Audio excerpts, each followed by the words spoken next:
Bonjour, mes amis. Hello, this is I Go Travel with Don Barnett.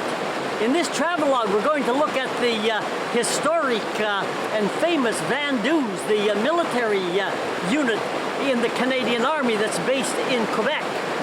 And we're going to look at a few other things. There was a bike race, an international Grand Prix bike race when we were in Quebec City.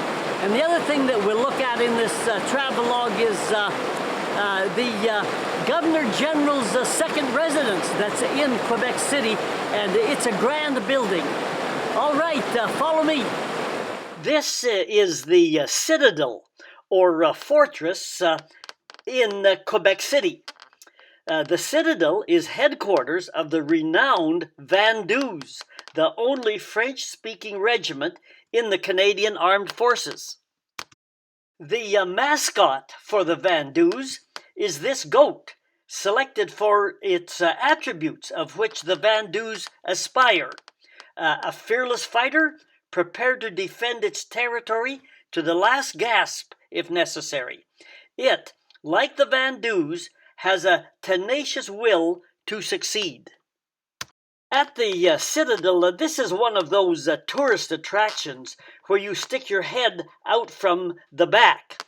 I still don't understand why my wife insisted that I stick my head out of the lower hole. This is the original goat gifted by an African chieftain to Queen Victoria back in the 19th century. The Queen, in turn, gifted it to Canada, and it later became the Vandus mascot. The original goat died and was stuffed, and now resides here in this exhibit at the Citadel in Quebec City. The Vandus have about 10 different goats for various ceremonies in different places. However, there is only one name for the goat, and that name is Batisse. We happened to run into a parade and festivities in a small town somewhere either outside of Quebec City or Montreal. I just forget which one. But at any rate, this gives me a chance to tell you a little more about Quebec's Vandus. This famed military unit was formed during World War I. During World War I, the government found it difficult to convince Francophones to volunteer to fight for the British king and country. When Ontario declared that it was no longer mandatory to offer French language instruction in Ontario schools, Quebec Francophones were outraged. With tensions increasing, the government decided to relocate the 1,000 or so French-speaking military personnel that were scattered throughout English-speaking units, and to form a new French-speaking unit. The new unit number was 22, and quickly the anglicized pronunciation of 22 became popular. The number 22 is made up of 20 and 2. So the 20, pronounced vin in French, sounds like van when anglicized. And the 2, or do in French, when anglicized, sounded like do's. So 22 broke down into 20 and 2. The 20 sounded like the vin, and the 2 like the do's, and hence you get the number Vandus. And it was anglicized and the unit has been referred to as the Vandus ever since. The Vandus gained a renowned reputation and fought with distinction in both world wars, in the Korean War, and in lesser conflicts in the Middle East and around the world. The Vandus' home base and headquarters is in the Citadel in Quebec City, making the Citadel the only historic fortress in North America still in military service. If you haven't already done so, you must make a visit to Quebec City and to the Citadel. We had to wait a while for the rain to stop, but when it did, we couldn't wait to ride one of these double-decker tourist buses. It was a great view from the top deck, and we could get on and off the bus at any one of the stops. As you can see here, the narrated tour was available in 10 languages, which tells you that Quebec City is more than a Canadian tourist destination. It is an international tourist destination as well. Here is one of these black squirrels that we saw running around. I never saw a black squirrel before I went to Quebec. They are not rare, but within the total squirrel population, their numbers are about 1 in 10,000. Their black fur is due to interspecies breeding and a faulty pigment gene. They are unique and were a delight to see. This is some of the row housing that we saw on the bus tour. Roofs here have two characteristics. Quebec usually gets heavy winter snowfalls, so roofs tend to be quite steep, so the snow can more readily slide off. The other thing is that permanently attached ladders were on roofs, so people could climb the roofs to shovel or push snow off of them. And this is a courtyard at Quebec's Laval University, which is one of Canada's major provincial universities. Laval is named after Bishop Laval, an early church leader in the colony of New France. In those days, 3 people ran this early colony. Count Frontenac was the military leader, Jean Talon was the intendant or business reader, and Bishop Laval was the religious leader. The colony of New France thrived under these 3 leaders.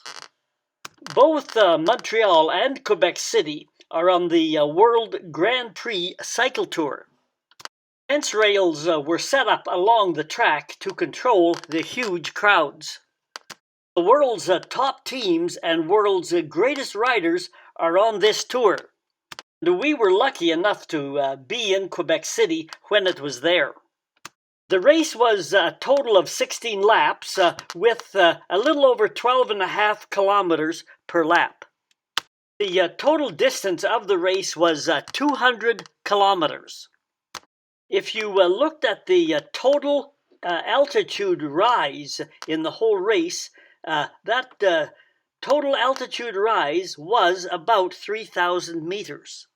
The end of the race, as you might guess, was a grueling climb up to the finish line in Old Quebec.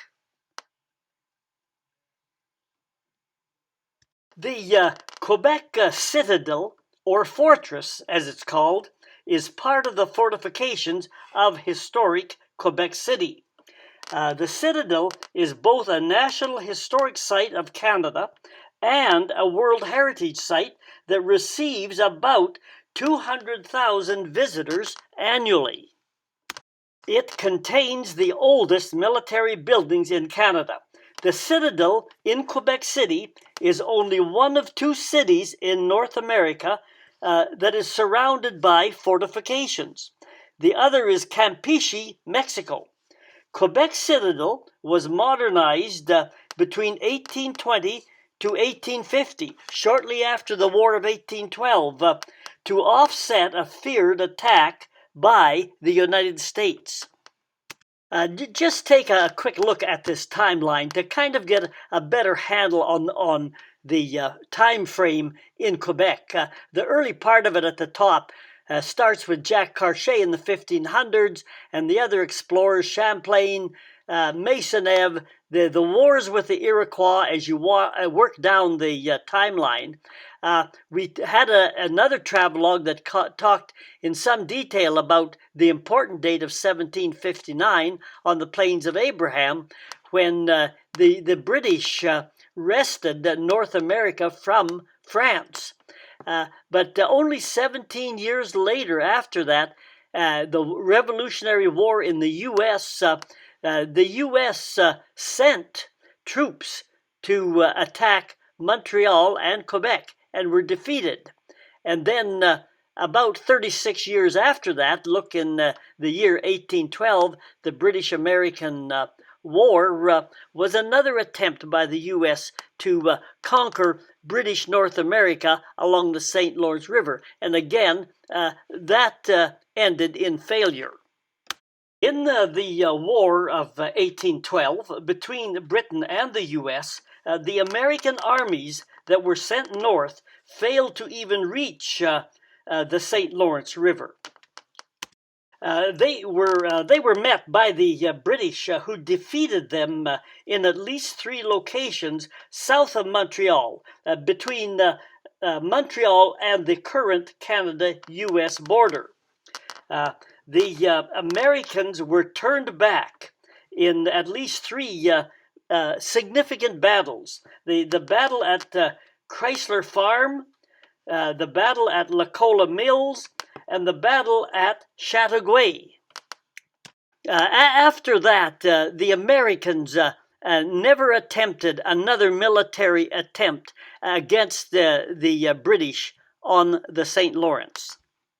The Citadel is also the secondary residence of the Governor-General, who is the British monarch's representative in Canada. The main residence, and less impressive than the one here, is the primary residence that is in the capital in Ottawa. However, this residence in Quebec City is something to behold. We were given a great guided tour of the residence by a very enthusiastic tour guide. Since Canada is a northern country, the theme of the residence is northern or Arctic. The glass doors, for example, look like they are made of ice. And likewise, the chandeliers looked the same. Our guide was a girl born in China, and who enthusiastically embraced Canada as her new permanent home. Her enthusiasm was so evident that even I, an old-time Canadian, felt her enthusiasm. So that's another video on Quebec City. We've got some other ones, and I hope you will take a look at those as well. A little bit of history. It's a great historic place, and as well as a great place for tourists. Au revoir, mes amis.